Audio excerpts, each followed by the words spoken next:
Greetings Internet, welcome to Aaron Plays. In this episode I'd like to do my second episode of Ambush by Victory Games, the second mission. This mission is called Advance on, this is a difficult word for me, it's only got a few letters, but it's Chasoul, C-H-A-S-O-U-L, Chasoul. If there's any French speakers out there, let me know. Anywho, so it's called Advance on Chasoul. I, in the previous episode, went through my thought processes, how I plan to go through the mission. I've split my squad into two teams, a fire team and an assault team, and I'm ready to actually begin. One slight, and we love this as gamers, erratum, whatever, change. I had made a slight error in my weapon allocation. Hadn't realised until I'd actually started reading the rules that each weapon comes with a free clip of ammo. Now, I've got another concurrent video going with this. Well, not recording at the same time, but running with this, which is going to be episode 1.1. And that is going to be a rules deep dive where I explain what I've done. For you guys on here who've maybe don't need to read the real rules and just want to see the playthrough, I'm going to try to avoid giving too many rules. But what I must do is correct what I've done there. And what it meant was I had 8 free clips. So what I've done, actually I've did it myself, okay. I've removed 2 clips. Okay, what I wanted to do is get an extra point. So because I had that 8 extra clips, that gave me 1 point and 3 spare clips. I've removed those 3 spare clips, giving me 2 points. And with that 2 points, I bought an extra satchel charge. Because as I mentioned in episode 1, the rules for tanks is just prior to this second mission. So I'm expecting, or I say tanks and vehicles, so I'm expecting a tank or a vehicle to appear. Will I have it? Don't know. Will the opponents have it? Probably.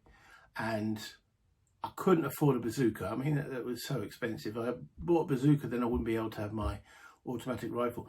Or I could downgrade, make sure my squad leader doesn't actually have his Thompson submachine gun.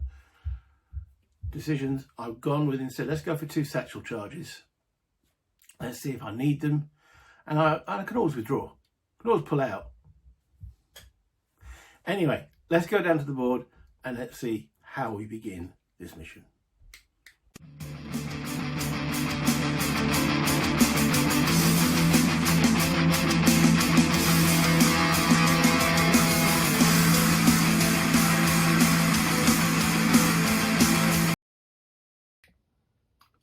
I can enter the board anywhere between these 2 green markers.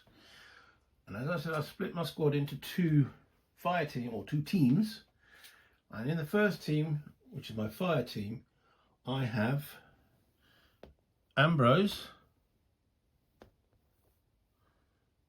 Dylan, Gibson, and Hudson. And I'm going to be bringing these on first of all. So in the sequence of play, we're in what's called operations. And in operations, I can move each guy as much as I actually want to at a time. But each new hex I enter, I have to do a check. So I'm going to enter one guy and we see what will happen. Now, I'm going to bring these, don't have to specify where each guy's coming on. But Dylan is the guy with the, and I'll put the marker in there to remind me, he's the one with the big AR. So I'm probably not going to scout on the map with him. So we're going to use Gibson. And we don't have to, during the operation phase, we don't have to pay any movement points. So as we enter a hex, we can check, and that is going to be my first hex which he enters. And I can't read the number at this distance, so let's have a look. So we've got A, 15, 14, 13, 12, 11. So it's A11. an A11 in the little matrix. Let me show you on here if it doesn't come up. Ooh, there we go, A11. I'm looking along there and I go down and it's got the word none. So I'm going to take a little side note of that, because until the condition changes, I believe that's correct, until the condition changes, that will always be none. And you might have noticed Gibson sort of just strolled on the board there, didn't he? You know, casual as you like. Showing his inexperience. So I'm now going to bring Ambrose onto the map, the squad leader, in a crouch. And he walks into the same hex. I don't have to check that paragraph.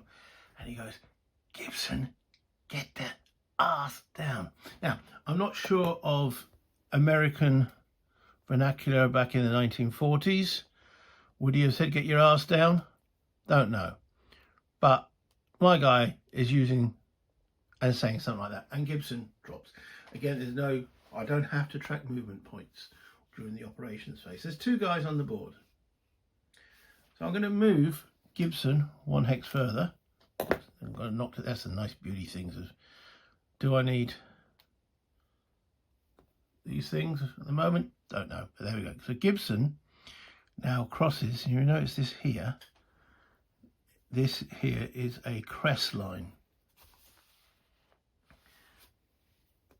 If we were playing with movement points and he was in a crouch, that would have actually cost him, well, that's a great movement point, cross, embankment, crest line, hex side. For a standing soldier, it's +1. When they're crouching, it costs all their movement points to move one hex. So he gets across there. But we're not tracking movement points because of the operations. However, now I have to track that hex. So that's B12, so that'll be B11. So I look under the column for B11. And that also says none. Ambrose says, come on guys, Hudson, and he tells him to crouch. So Hudson will come in this hex side. So we know that was A11, so this must be A12. Moving my little paragraph thing over to A12. Again, it says none.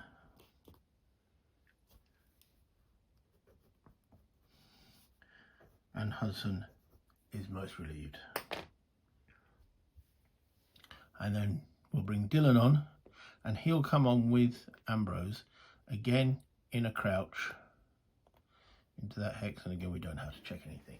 So this is my fire team, and as I mentioned in episode 1, I want to get it in and around this area on the upper level so that they can cover into the village. It might be a little bit of, I actually want to cover over, just realised there is this embankment here which is at the same level, so they won't be able to see down here. Darn it. But at least we can cover here and over this way. If I just zoom out a little bit, because if you remember from episode 1, my plan is to bring the fire team to here to then cover either this way or this way, but I've actually decided that my actual search or scouting team is going to come this way and moving through these woods over this side. That's the plan. So let's continue moving the fire team. So Gibson crouches and moves into C12. Checking the paragraph, C12. That also says none.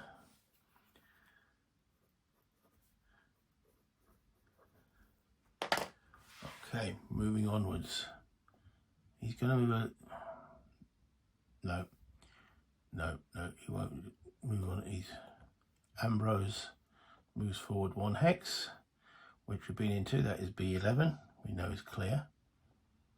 And then he encourages Hudson to move forward into B12, which is a new paragraph which I need to check.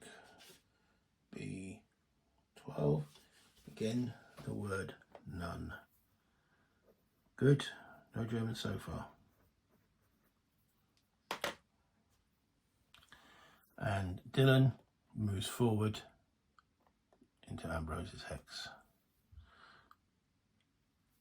I will then move Gibson again, and he will move into this brush in a crouch, and we know that is D11. So this is not providing as much cover. Will the Germans do anything now? And D11, nope, still none. Okay. And again, we will move, this time we'll move Dylan into C12, which we know is clear. And Ambrose will move in with him. And that will, I could move Ambrose all the way across. I don't have to keep alternating them, but I'm doing that to keep them all under his command range because he's the commander of the group and he's the squad leader. Hudson, I think I'm quite happy where he's located at the present moment, because now it's time to bring on the actual assault team or scouting team under the command of Bell. And Evans, the new chap, will enter. I can enter him up to here, and Evans is actually going to enter in A15. So no, I didn't have to say where they're coming in. So Evans enters A15, and he's coming in a crouch.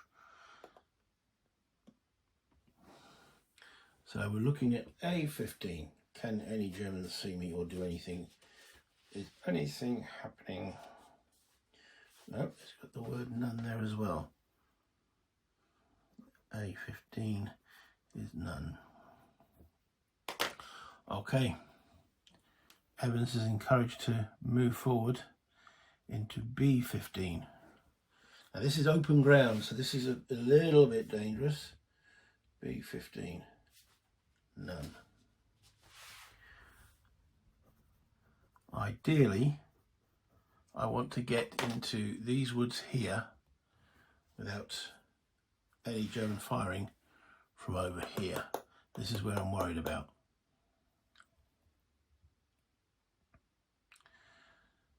Okay, so we'll bring on at this point Cornwall, who enters A15. We know that hex is safe, though I will have him in the crouch.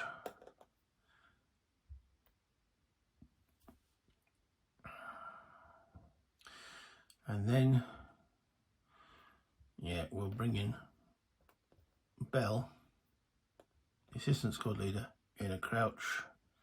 And Fitzpatrick will actually enter in this hex, which is A14. I suppose it's worthwhile having a look. A14, none. Okay, so all my boys are on without being shot at, which is a vast improvement in what happened in mission 1, where the first guy came on, moved 2 hexes, bang, got shot by a sniper and incapacitated. That wasn't much fun, but it was fun. It was interesting. It changed my concept of the game completely. Okay, so we've just changed the camera angle, and you can see my boys starting to encroach on this town. Long way to go though. So I'm going to move Evans onto the road. Actually, I'm going to go to B16 rather than C16. I'd rather get here, which you can't see off the camera, get into the woods as early as possible, and then move along here, rather than move here, which is a bit more open. Avoid open ground as much as possible. So we're looking at hex B16. B16, and we have our first sighting. So let me just show you. I can't really see, or can you? No.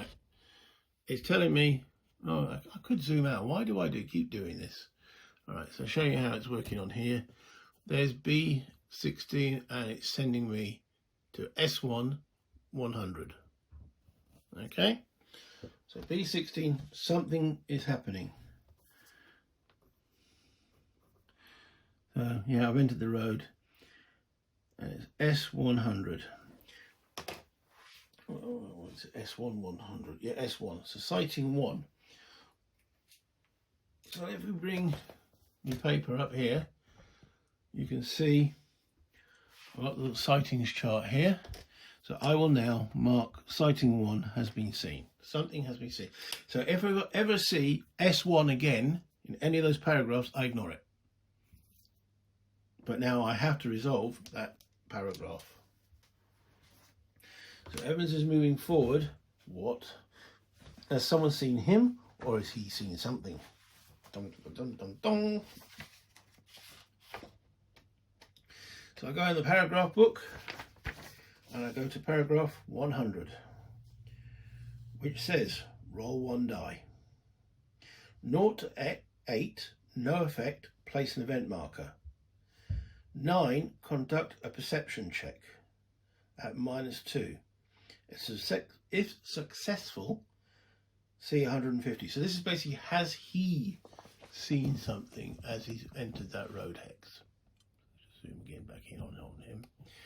Okay, so roll 1 die, and I'm going to bring this here at the moment so you can see any die rolls I make. I don't know if I'm going to have you see every die roll, but he rolls a 1, 0 to 8, no effect. So, and then it says place an event marker.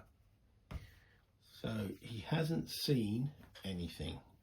And I place an event marker in that hex.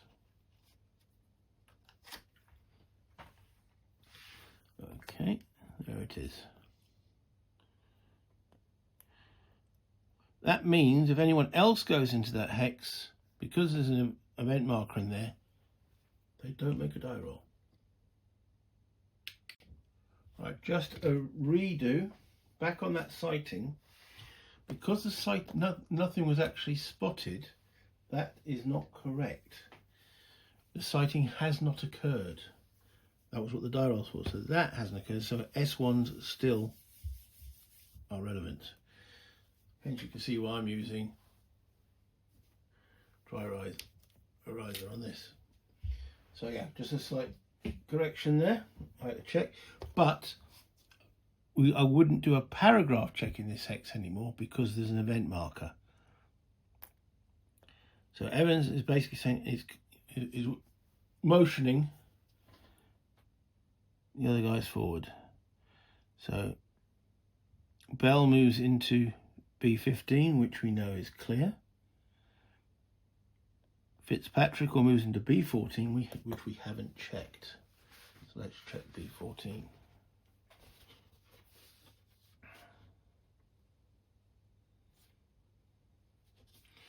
And that's also none. Okay. Cornwall will move into same hex as Bell. Evans moves forward and he moves into B17. We'll do another check. He's got off the road. B17. Oh, took that the wrong way. And it's come up with the same code, S100. So there's something out there. S100. So we know that was 1 to 8, nothing. So let's have a look. He rolls a 7, nothing happens. And as it said in the earlier instruction, I place an event marker. Now these event markers stay on until the condition level changes. So we know there's something, but he ain't seen it. So I'm just removing the dice tie out of the way. Okay. All right, Evans now goes into C18. Is that right off the chart? There we go. C18. It is crouch. C18. Is there anything at C18?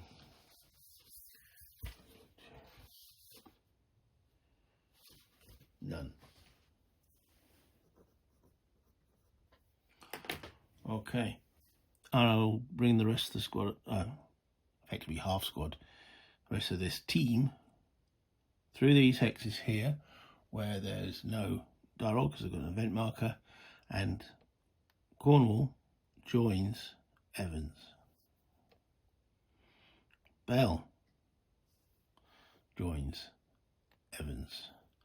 And Fitzpatrick joins Evans. So they're all like across the road. No Germans in sight. We're okay, lads. This is still the operations phase because we still have no active enemy units on the board. Okay, I want to go back to the fire team up the top here. So let's just do a little bit of a zoom on them. Right. I want to, there's a crest line here.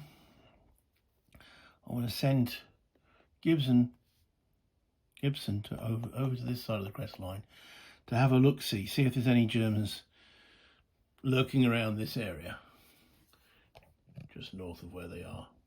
So Ambrose tells him to shift a leg and he goes across to D10. So let me go to D10. Oh, there's a sighting S2 109. So what does that do?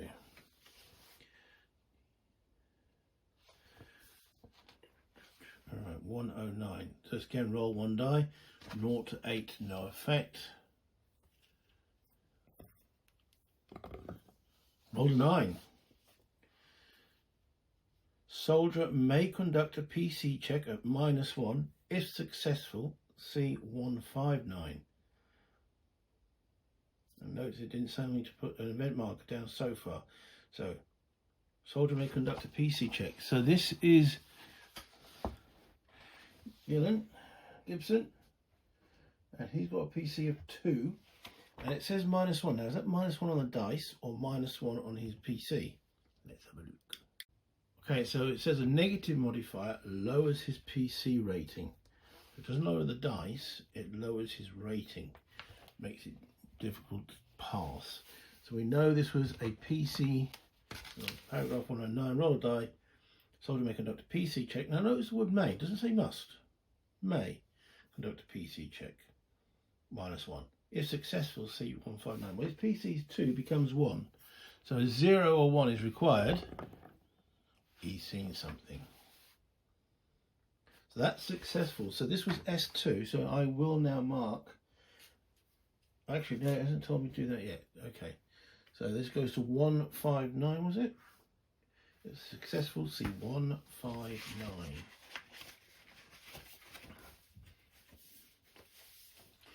Now on here, we look at paragraph 159. Not 178, 159, there we go.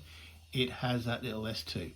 So it's told me that I now mark that area on my sighting board with S2. So Gibson crossed that crest line and now seen something. Past the perception tech, let's see what he saw. 159. Notice helmet move in K7. Ooh. You notice the helmet. K7. Okay, I'm going to use a grey counter for that. K8. G. I do know my alphabet, honestly. Okay, let me just zoom out a little bit. I'm marking that there. He's seen a helmet glint, the sunlight glint off a helmet over there. So notice helmet moving K7. Activate German 2 in K7, standing up. Activate German.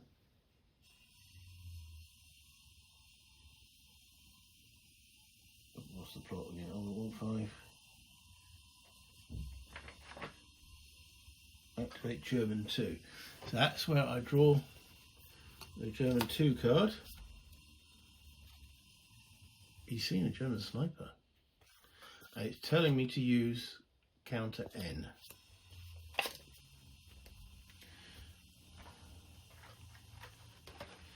Okay.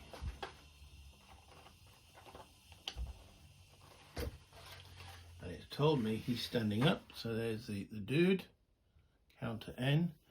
I'll replace that grey mark because I wasn't sure if it was going to, and there's the German on the map.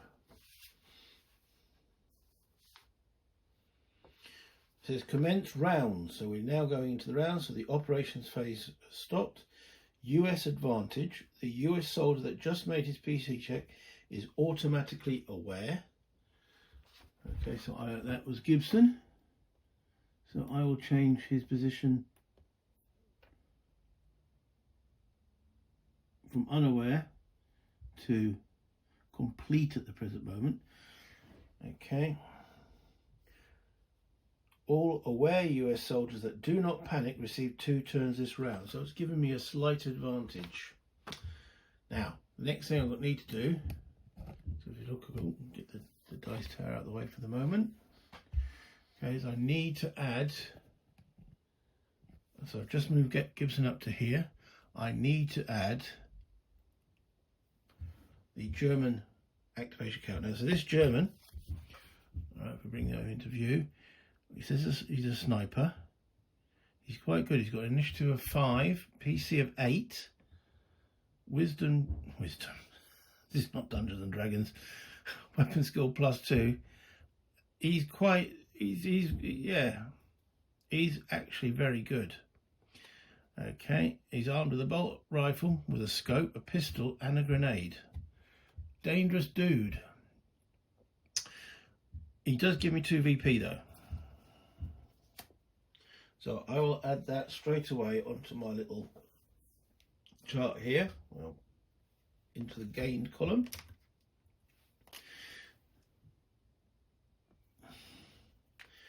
And we now need to find a counter for N, and it says he's on initiative 5, so he is actually pretty likely to get 2 turns each go. Now, it doesn't say he's aware.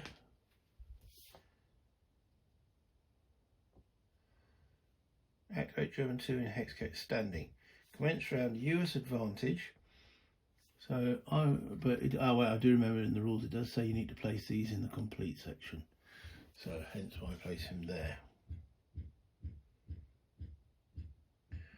Okay, we get, is there anything else I need to do?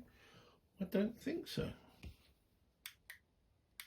Okay, so we've just finished our first observation phase.